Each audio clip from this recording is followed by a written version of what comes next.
I am the 20th century, you are the 21st century. Ben 20. yüzyılım, siz 21. yüzyılsınız. I'm very happy to be here. I have been colleagues. This is my partner. Biz ortağız. My partner for 10 years now. 10 yıldır ortaklık. And you are very lucky to be with Tekin, Yasin, and Chidem. Tekin, Yasin ve Çiğdem'le birlikte olduğunuz için çok şanslısınız. I've known them for 10 years. Onları da 10 yıldır tanıyorum. And this is some of what I do. I help people build partnerships Ben insanların birbirleriyle ortaklıklar kurmasına yardımcı oluyorum. around HIV, around sexual health, HIV açısından, Around cinsel hepatitis. sağlık, hepatit gibi konularda ortaklıklar kurmalarına yardımcı oluyorum. and I have another project which is more like a think tank. Daha çok bir düşünce kulübü şeklinde çalışıyoruz. And it's to look forward, to see how we can move forward. Ve ileriye dönük olarak nasıl işlerimizi sürdürebilirize bakıyoruz. This is a little bit about me. Kendimle ilgili bilgi vereceğim. I've been HIV positive since 1981. 1981'den beri HIV pozitifim. And I was working at Project Inform, the first treatment information and advocacy organization in the world. Dünyadaki ilk tedavi ve savunuculuk konusundaki sivil toplum örgütü olan Project Inform'da çalıştım. When the new drugs, combination drugs, became available in 1996, the drugs that you're taking now, I became undetectable in 1998. İlk kez bu birden çok ilacın bir arada kullanıldığı tedaviler kullanıma 1996'da girdikten sonra, ki onların bir kısmını şimdi siz de kullanıyorsunuz. Ben 1998'de ilk kez virüs miktarım saptanabilir düzeyin altına indi. I've been in Europe since 2000. 2000'den beri Avrupa'da yaşıyorum. Like I said, I'm the 20th century AIDS. Ben 20. yüzyılım ve AIDS kavramına sahibim. You're the 21st century. Siz I'm part of that. It's HIV. Siz 21. yüzyılsınız ve sizin ana temanız HIV, AIDS değil, ki ben de artık bu ana temanın bir parçası oldum. And I think where we're heading is to issues of sexual health and mental health. Ve artık şimdi gittiğimiz yön zihinsel sağlık ve cinsel sağlık yönü. When I was newly HIV positive, I had 3 questions in my mind. Ben ilk kez HIV pozitif olduğumda aklımda 3 soru vardı. Will I live? Yaşayacak mıyım? Neden ben? Ne yapabilirim? Is that good? Okay, the first question, will I live? Okay, over there, this is old. This is 20th century. This is today. Bu Okay. 20. Sonra. yüzyıl, bu bugün. Will I live? Yaşayacak mıyım? Hayır. No idea. Hiçbir fikrim yok. It's 1984. 1984 yılındayız. Many of my friends have died already. Arkadaşlarımın çoğu zaten ölmüştü. The studies are showing 1 in 10 will die. Her 10 kişiden bir kişi ölecektir gibi bir çalışma sonuçları vardı. A new study comes out, 2 in 10 will die. Yeni çalışmalar her 10 kişiden 2 kişi ölecek şeklindeydi. I think, well, I'm at Project Inform. I'm surrounded by good information. We don't have any treatment, but I think maybe, okay? Yani ben Project Inform'dayım, bir sürü bilgiye sahibiz. Tedavi yok elimizde ama kim bilebilir belki. But then the studies looked really bad, and it was like none of us were going to live. Çalışmaların sonuçları hiçbirimizin yaşayamayacağı doğrultusundaydı. And that was a terrible time. Tabii ki çok korkunç bir zamandı. And eventually, towards the later years, there was a beginning of science, the beginning in the 90s of this idea of combination treatment. And so there was this possibility. Yani 90'ların başında yavaş yavaş birkaç ilacın bir arada kullanımı kavramı gündeme gelmeye başladı. O zaman acaba yaşama imkanı olur mu ki düşünceleri de gündeme geldi. And I think that you know, by 1996, there was the first combination that became available. İlk kez 1996'da ilk karma antiretroviral tedavi dediğimiz, şu anda sizin kullandığınız en az 3 ilacın birlikte kullanıldığı tedavi kavramı ortaya atıldı. But where are we now? Şimdi neredeyiz? What do we know now? Şu anda ne biliyoruz? And Denise just explained to you that we know much more information how the CD4 activates, how the CD4 acts. We know how the virus acts. We know that we have diagnostics now that will tell us when the viral load has gone down. Yani şimdi birçok şeyi daha iyi biliyoruz. Benim anlattığım konuda da bunların bahisleri geçti. CD4'ün nasıl hareket ettiğini, viral yükün nasıl hareket ettiğini, viral yük düştüğünde CD4'ün yükseleceğini, bunlar hakkında çok daha fazla bilgiye sahibiz. So we know that treatment works as prevention. Tedavi aynı zamanda korunmayı da sağlıyor. We know that U=U is undetectable. Yani belirlenemeyen viral yükünüz olduğunda bulaştırıcı olmadığınızı da söyledik. Most of the studies look to longevity, and the science isn't perfect yet. Hala bilim mükemmel değil ama artık uzun vadeli bakıyor çalışmalar olaya. We know that there is impact from HIV on our bodies. Hepimiz biliyoruz, HIV'in vücutlarımız üzerinde bir etkisi var. We know that there's impact on aging on our bodies. Aynı zamanda yaşlanmanın da vücudumuz üzerinde bir etkisi var. We know that there's some connection between aging and the drugs that we're taking because we're aging. Yani yaşlanma ile kullandığımız ilaçlar arasında da bir bağlantı var ve yaşlandıkça kullanmaya başladığımız ilaçlar da var. But I think for this, I'm not a scientist, but I think it's safe to say that we're probably going to live a long time. Ben bir bilim insanı değilim ama büyük ihtimalle uzun bir zaman yaşayacağız artık bugünkü bilgilere göre. Whether we'll be healthy during that time depends on two key things: us and science. Yani sağlıklı yaşayıp yaşamayacağımız iki şeye bağlı. Birincisi bize bağlı, ikincisi de bilime bağlı. There is a history that I won't go into a lot, but there is demonstrated history between people like us, the community, working with people like Denise and the government to actually make improved changes. Yani biraz geçmişten size bahsedeceğim. Hani çok ayrıntıya girmeyeceğim ama sadece şunu söylemek istiyorum. Bizim gibi HIV ile yaşayan ve HIV toplumu diyebileceğimiz bir toplum ve benim gibi hekimler bir arada çalışıp hükümetlerle de ortaklık yaparak durumu nasıl daha iyiye götürebiliriz için çalıştık. So this us and science can be a very intimate thing. Yani bu biz ve bilim arasındaki iletişim aslında çok yakın ve samimi bir iletişim olmalı. And we can talk more about that.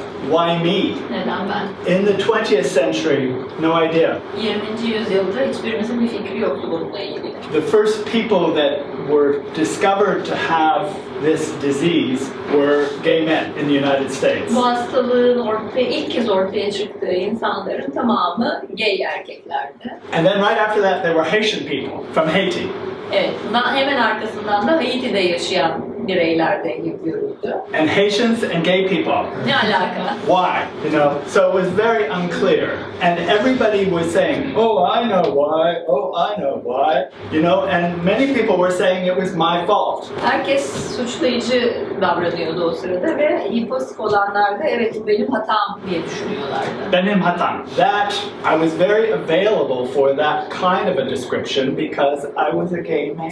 Yani ben de bunu kabullendim çünkü ben de bir gay erkektim o dönemde. It was 1981, 1982, 1983. Gay liberation was only a decade old, and so a lot of us still had very old thinking about ourselves. Yani o tarihler 81, 82, 83 hani gay toplumunun birleştiği, serbestleştiği daha ilk yıllar. Yaklaşık bir 10 yıldır böyle bir hareket vardı. Doğal olarak da hani çok güçlü değildik. Onun için bu düşünceleri kabullendik o zamanlar. Is this sounding familiar to you? Bunlar yakın geliyor mu bu düşünceler? Good. But I also think it also is about women. You know, Aynı zamanda kadınlar için de bazı şeyler söyleniyor. about drug users, Kadın ilaç kullananlar, madde bağımlıları, about trans people. trans bireyler hepsi için geçerli. And there were also certain kind of spiritual people who were coming in and saying, oh, you create your own reality. Bazı spiritüel insanlar vardı. Onlar da herkes kendi gerçeğini yaratır düşüncesindeydiler. I went, I don't know. But I thought a lot and I talked to my friend. And the language that became good for me was that I was available. I was available because we had sexually transmitted infections. We didn't even know what safe sex was at the time. We weren't Konuda using hiçbir condoms. bilgimiz yok. Mesela cinsel yoldan bulaşan hastalıklar için de müsaitlik vardı. Çünkü bu konuda hiçbir bilgimiz yoktu. I had a lot of sexual partners. Birçok cinsel partnerim vardı. We were doing a lot of partying. Çok fazla miktarda parti yapıyordu. And STI rates were very high. Cinsel yolla bulaşan hastalık oranları çok yüksekti. But I could also see that I was available for everything in the world. Ama yani sonuçta her şey için açık olduğunun farkına vardım. Was it my fault? I don't think that's very good language. But was I there? Yes, I was. Yani benim hatam mıydı? Ben bu tür bir dil kullanmayı doğru bulmuyorum hata olarak. Ama ben orada mıydım? Evet, oradaydım. Bunları yaptım. This is just a simple story. In the early Basit days, bir hikaye. I was in a group of people. We were trying to explore our experience of HIV. Yani şu bir grup insan arasına katıldım. In a group, about this many people. HIV konusunda konuşuyorduk bu konuyu, anlamaya çalışıyorduk. And the trainer was trying to help us be able to use our words to describe the situation. Yani eğitici de bizim bu durumu açıklamak için kendi sözcüklerimizi kullanmamız için bize yardımcı oluyordu. And she was working with this one guy in particular who was very shy. Özellikle de aramızda çok utangaç bir arkadaşımız vardı. Eğitici özellikle onunla konuyu çalışmak istedi. He knew he was HIV positive. Bu kişi HIV pozitif olduğunu biliyordu. He could talk about it a little bit. Biraz bunun hakkında konuşabiliyordu. But the woman who was a trainer, she said, well, how did you get HIV? Eğitmen de sordu. Peki nasıl HIV pozitif oldun diye sordu. I don't know. Cevap bilmiyorumdu. And she said, well, we've had all these lectures about science. We know that it comes from sexual intercourse or IV drugs or blood. Yani işte size bir türlü anlattığım hani bilimsel konuşmalar yaptım. Ya cinsel ilişki veya madde kullanımı veya bir kanla temas. Hani bunlardan birinin olması lazım. And she said, blood? No. IV drug use? No. Hiçbirini kabul etmemiş bunların. Sexual intercourse? Maybe. Cinsel ilişkide bulundun mu? Belki cevabı. Now I'm trying to be sympathetic to this guy. Yani sempati göstermeye This was çalışıyorum. very early days. Çok erken dönemler bunlar. Hani HIV'in daha çok yeni olduğu dönemler. But it took over 45 minutes for him to finally be able to say, I was infected by an HIV positive person who stuck his penis in my anus and ejaculated sperm that had HIV in it. 45 dakika uğraşıldıktan sonra bu utangaç kişi şunu söylemeyi başarmış. Evet, ben HIV pozitif bir kişinin penisini anüsüme sokması ve orada boşalması sonucunda HIV pozitif oldum diyebilmiş. Bless him. But see, that was the 20th century, you're the 21st century. So what do we know now? Şu anda ne biliyoruz? Why you? Neden siz? Neden siz enfekte oldunuz? Does this word available? Were you around for HIV? Yani HIV için müsait bir durumunuz oldu mu hiç? Şimdi onu soruyor. Does that make sense? Anlatabiliyor No. muyum ne demek istediğimi? Some of us just have bad luck. Bir kısmımız kötü şansımız olmadığı için enfekte. I mean, some of us have very bad luck. I know people, men and women, who became HIV infected on their first sexual encounter Yani ilk kez ilişkiye girip HIV pozitif olanlar tanıyorum. with a person they knew was HIV negative.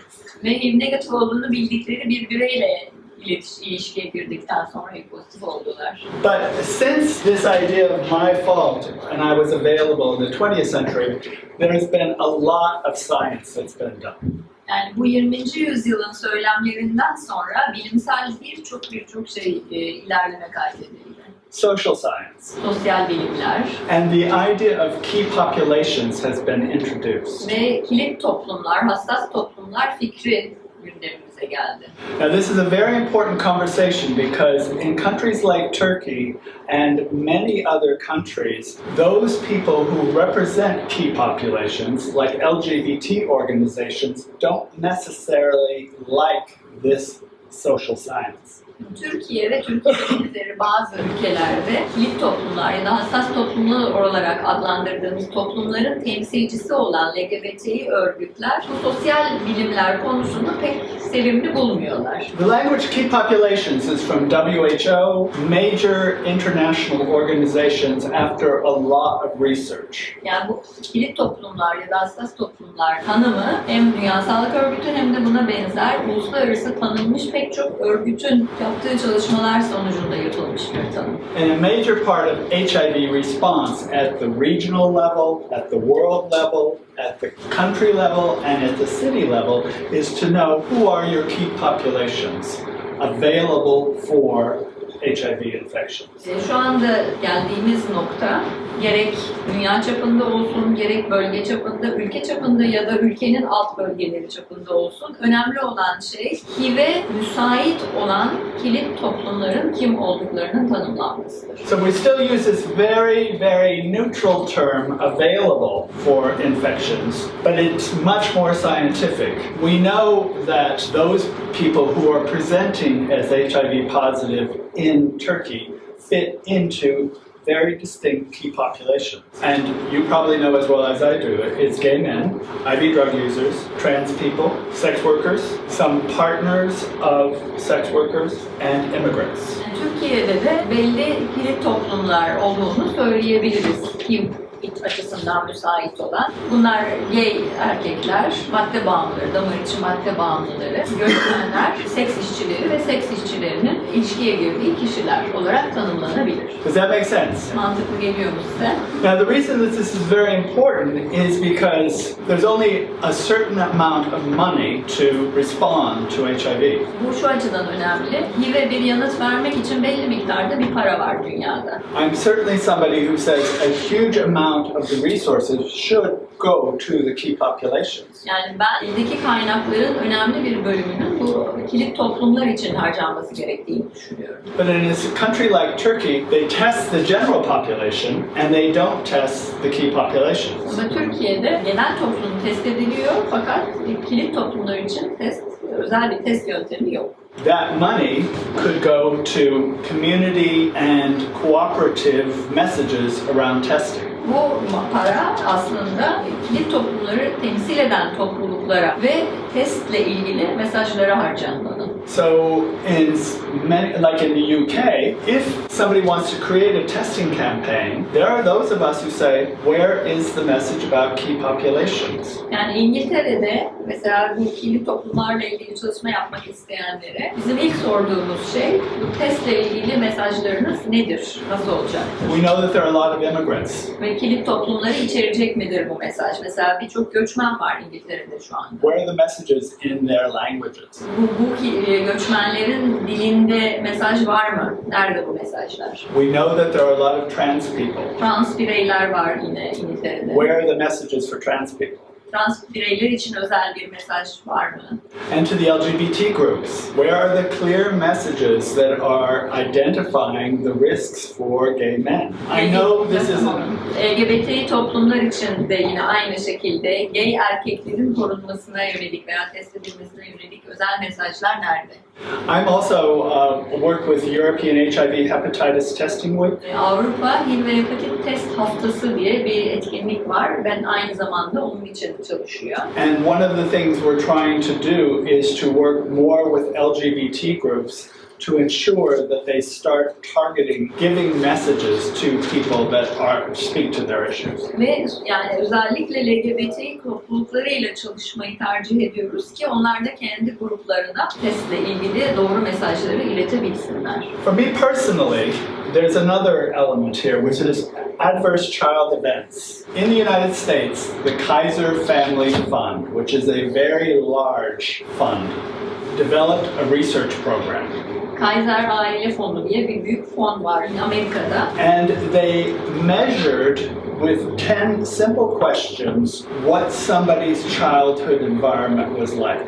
Ve 10 soruluk bir anket ile bir çocuğun yetişmesinde onun üzerinde etkili olan çevreyle ilgili bir ölçüm yaptılar. It was basically trying to find if the person was in a very stable, loving environment, Acaba bu çocuk stabil, sabit ve sevgi dolu bir çevrede mi yetişmişti? or a hostile, cold environment. Yoksa düşmanca ve soğuk bir çevre miydi bu? It asks questions like, did you see, did you feel that somebody touched you and supported you? Birinin size sevgi dolu yaklaştığını, dokunduğunu ve sizi desteklediğini hissettiniz mi çocukken gibi bir soru var. Did you experience a lot of violence? Şiddet gördünüz mü? Was your family, did you ever go hungry? Hiç aç kaldınız mı? Did you feel alone? Yalnız hissettiniz mi kendinizi? Two parents or one parent? İki ebeveyniniz mi vardı, tek miydi? Anybody in prison? Ailenizden herhangi biri hapse girmiş miydi? And those became, adverse is kind of negative. Yani istenmeyen olaylar sorgulanmış çocuklarda. Negative childhood events. But they're also called the ACEs. Kısaltması ACE şeklinde, Adverse Child Events. So Kaiser developed this score, and they were kind of naive about it, but people have taken that test and used it in many situations. Bu puanları belirlemişler Kaiser Aile Fonu ve bu konuda aslında çok safça bir niyetle bu yapılmış, fakat bazı insanlar bu puanları alıp başka ortamlarda kullanmışlar. And one man in particular at the University of Pittsburgh named Ron Stahl, Özellikle Pittsburgh Üniversitesi'nde Ron Stahl adlı bir bilim insanı. he and his group, mostly gay men, have done a lot of research using that score and adverse child events and gay men. Bu skorları, çocuklukla ilgili bu skorları kullanarak gay erkeklerde bayağı birçok çalışma yapmışlar. And they found that those people who score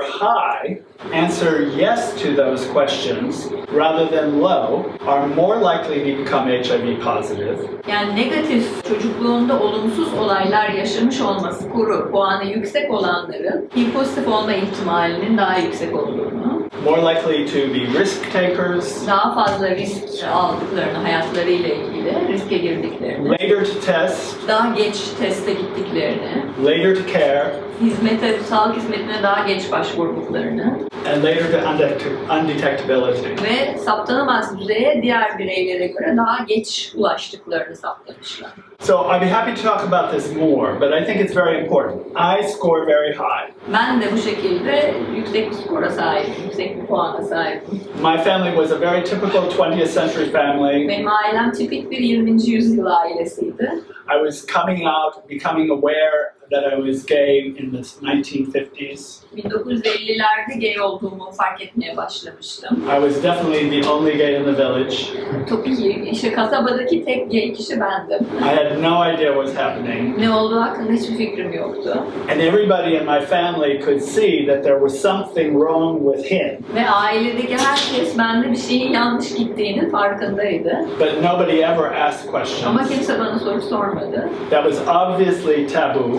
Tabuydu ve her şey halının altındaydı. And I started a completely secret life. Ve kendime ait çok gizli bir yaşantı sürmeye başladım.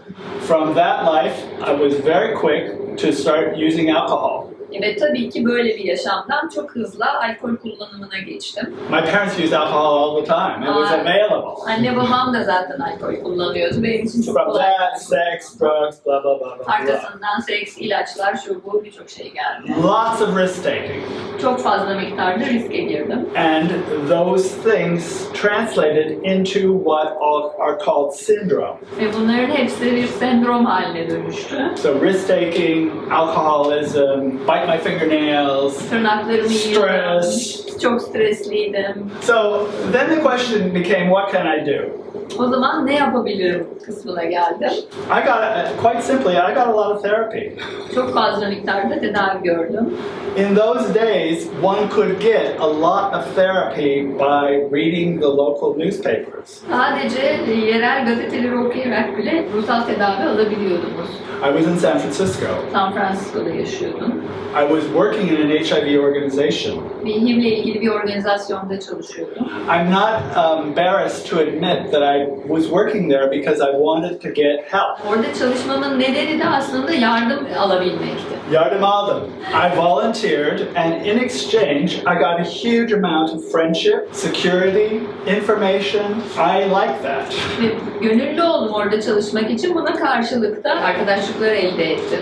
Güven hissini elde ettim. I'm extroverted. That appealed to me. Ben dışa açık bir insanım. But İçe değilim. I eventually became the coordinator for volunteers. Ve sonunda da gönüllülerin koordinatörü görevini üstlendim orada. But we also found lots of jobs for people who were introverts. Yani içe dönük insanlar için de orada pek çok iş imkanı yarattık. We put people away in corners, they did research, they talked with each other, they wrote. Onlara işte yerler hazırladık, orada onlar araştırmalarını yaptılar, gayet güzel bilgilendirici yazılar yazdılar. Daha sonra bu yazıları ihtiyaç duyan insanlara gönderiyorduk bilgilenmeleri için. And I joined things. Ve birçok şeye katıldım ben.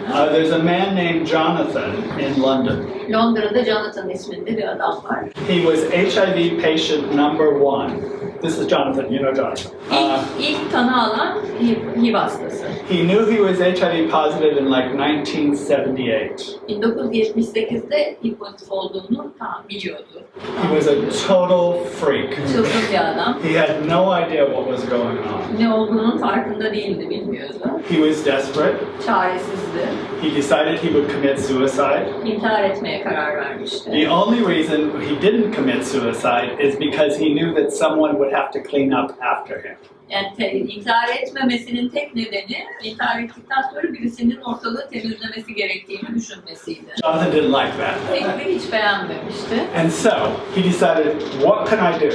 Ne yapabilirim diye He düşündü. couldn't go to a gay bar because he was stigmatized. Gay barlara gidemiyordu çünkü damgalanıyordu orada. This is 1979, by this point. 1979'dan bahsediyoruz. 1979. None of you were born. So he decided, he saw an advertisement in the paper for a bus tour of peace sites around the UK where people had been fighting against the US, had been building communities. And there was a bus that was going to go for 5 days. Bir gazetede Disarmament. bir ilan görmüş, otobüs gezisi 4-5 gün boyunca ve bu işte özellikle Amerika Birleşik Devletleri'nin savaş yanlısı hareketlerine karşı çıkan insanların bir araya geldiği bir gezi olacakmış ve işte barış yanlısı yerlerin gezilmesi şeklinde bir gezi. He had been an actor, but he couldn't get a job now because he was so embarrassed. Jonathan aslında bir aktör fakat çok artık durumundan utandığı için hiçbir işi yok o anda.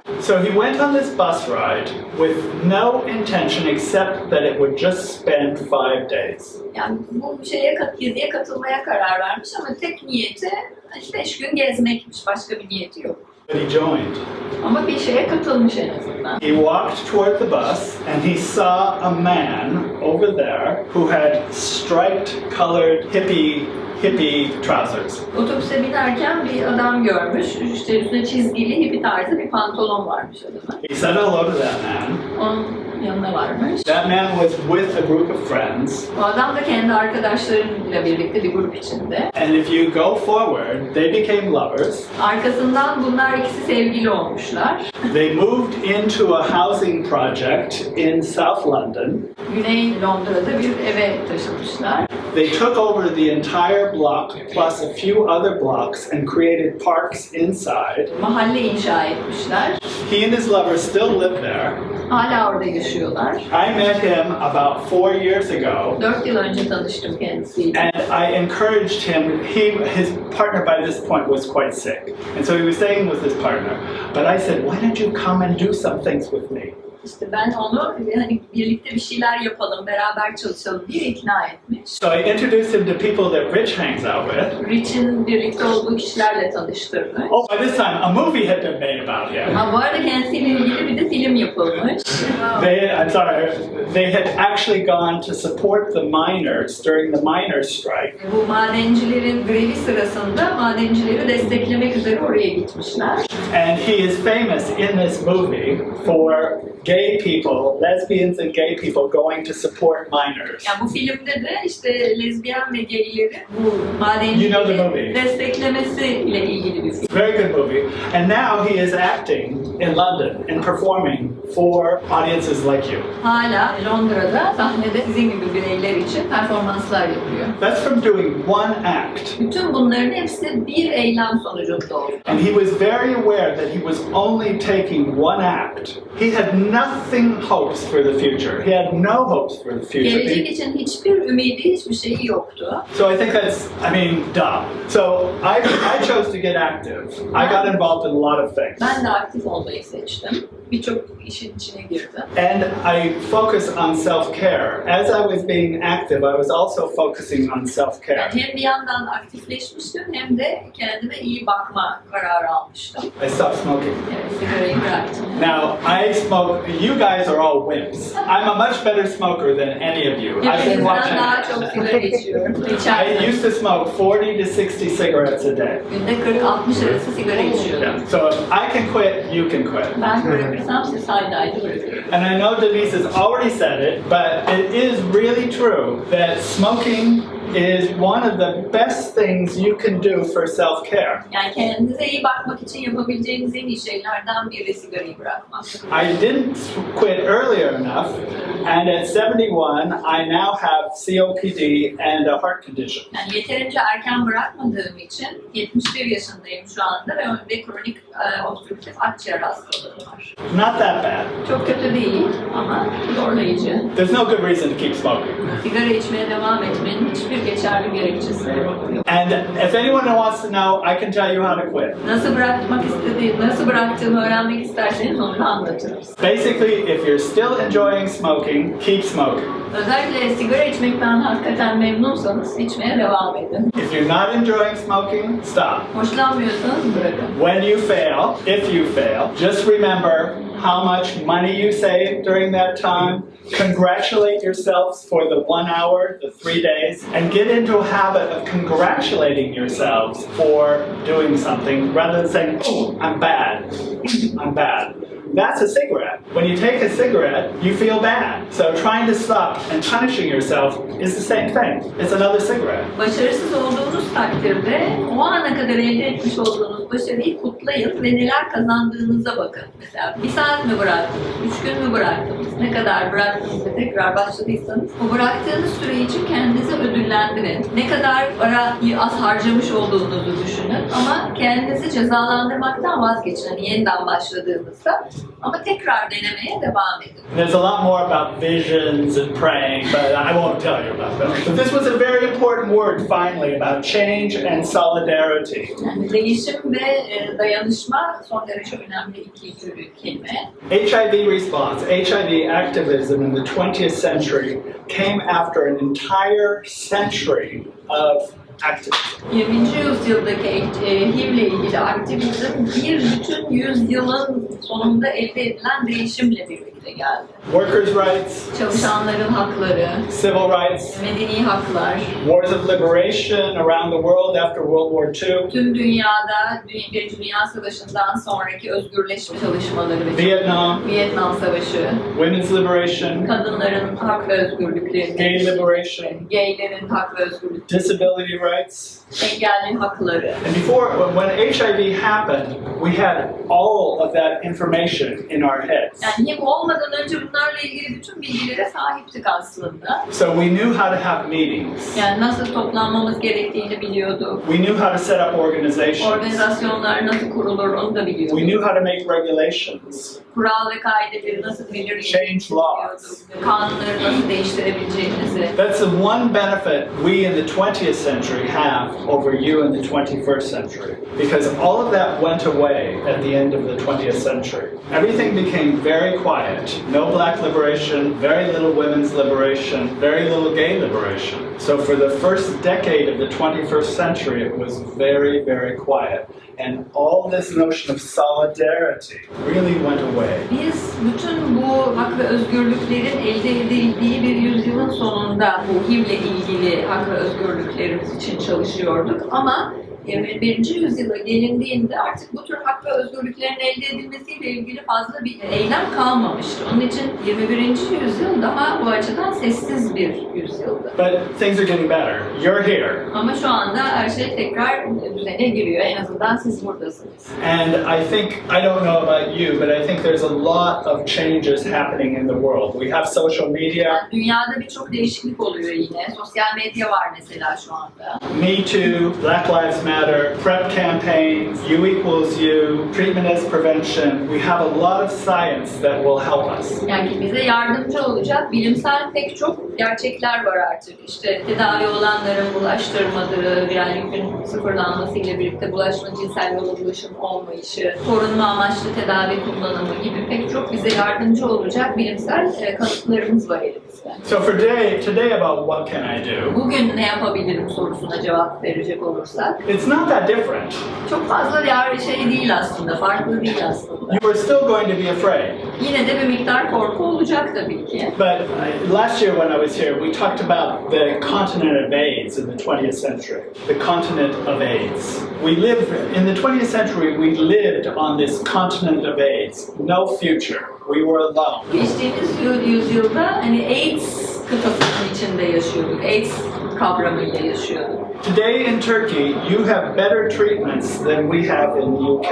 Yani şu anda İngiltere'de olduğundan daha iyi tedavi seçeneklerine sahibiz Türkiye'de. And so you may think so, you may still be afraid, but you really aren't on the continent of AIDS anymore. Yani hala korkuyor olabilirsiniz ama şu anda bir AIDS dünyasında yaşamıyorsunuz. We're really on the continent of HIV. Şu anda bir HIV dünyasında yaşıyoruz. We know that HIV treatment works. HIV'de tedavinin işe yaradığını biliyoruz. We know we can live long, healthy lives if we take care of ourselves. Kendimize iyi bakarsak sağlıklı ve uzun yaşayacağımızı biliyoruz. We know that working with our doctors and cooperating, asking important questions, knowing what you know, taking your pills, that you're going to be fine. Yani doktorlarımızla işbirliği içinde çalışırsak, sorular sorarsak, ilaçlarımızı düzenli kullanırsak yaşayacağımızı biliyoruz. I now live on the continent of sexual health, mental health, and social well-being. Ben şu anda cinsel sağlık, zihinsel sağlık ve sosyal esenlik dünyasında yaşıyorum. I'm much more interested in chemsex, Mesela kimyasal seksle daha çok ilgileniyorum şu anda. PrEP, Temas öncesi profilaksiyle. getting more women, getting more black people involved in campaigns. Yani kampanyalara daha çok kadının, daha çok siyah bireyin katılması konusuyla uğraşmaya çalışıyorum. Learning from trans people and making sure that we're working together. Trans bireylerden daha çok şey öğrenmeye ve onlarla daha çok birlikte çalışmaya çalışıyorum. And looking towards the future, towards solidarity. Ve gelecekte yine dayanışma ortamının oluşturulması için çalışıyorum. Who was it was telling me yesterday? I met with somebody. I can't remember who it was. Oh, I know who it was. It was on a call. I was talking to a sex worker. Bir seks işçisiyle dün telefonda konuşuyormuş. And I was talking with him about solidarity. Onunla dayanışma konusunu konuşuyordu. And he told me he had done a workshop with other sex workers. Bir başka seks işçileriyle bir çalıştay yaptığını söyledi bana. Where they unpacked the history of sex works and showed the activities of sex workers in supporting other groups. He did a workshop with sex workers, and they actually made paintings about stories where sex workers took an active role to support gay men. Seks işçilerinin gay erkekleri desteklemek amacıyla yaptıkları eylemlerin resimlerini yapmışlar. Children. Çocuklar için yine yaptıkları eylemlerin. And a whole other group of people. They made these paintings and they actually presented them in Parliament in London. Ve bunları parlamentoda sunmuşlar bu resimleri. I thought that was a really good example of people learning solidarity, that it's not just about us, it's about other people too. Yani dayanışmada sadece bizim için dayanışma değil, başkaları için de dayanışmanın önemli olduğunu kabul etmemiz gerekiyor. And that's all I have. I just wanted to say thank you, especially to Çiğdem Tekin Yasin and Dr. Deniz Kokagan, my partner, and to Nia Dembar, who I work with in London, and to Rich Watkins, who you're going to hear from later. There are a couple of resources here. This is a story about San Francisco responding to HIV, and it's a very good documentary. Bu San Francisco'da HIV'e verilen yanıtı anlatan bir belgesel, We Were Here. And then this is a book Bu da bir kitap. that talks in real detail about HIV response in the United States. Amerika Birleşik Devletleri'nde HIV'e verilen yanıtı ayrıntılı bir şekilde irdeleyen bir kitap. And I know many of you do not speak a lot of English. İngilizceyi bir kısmınızın konuşmadığını biliyorum. Google Translate is really working a lot better now. So Google Translate'le daha eskiye göre daha iyi. don't be afraid to Google things and look at them and see if you think they might be interested and translating them into Turkish and see if it makes any sense. Yani Google'a girip bazı kaynaklar bulup bir bakın, ilgilendiğiniz şeylerde de Google Translate'i kullanmayı deneyin. I think the Ron Stahl information from Pittsburgh is really interesting because it really does talk about how people like me ended up being available for infection. O biraz önce bahsettiği hani çocukluk dönemindeki elde edilen puanların geleceğe yansıması ile ilgili çalışma çok ilginç bir çalışma diyor ve nasıl kendinizi değerlendirmeniz açısından da o çalışmayı okumanız önemli diyor.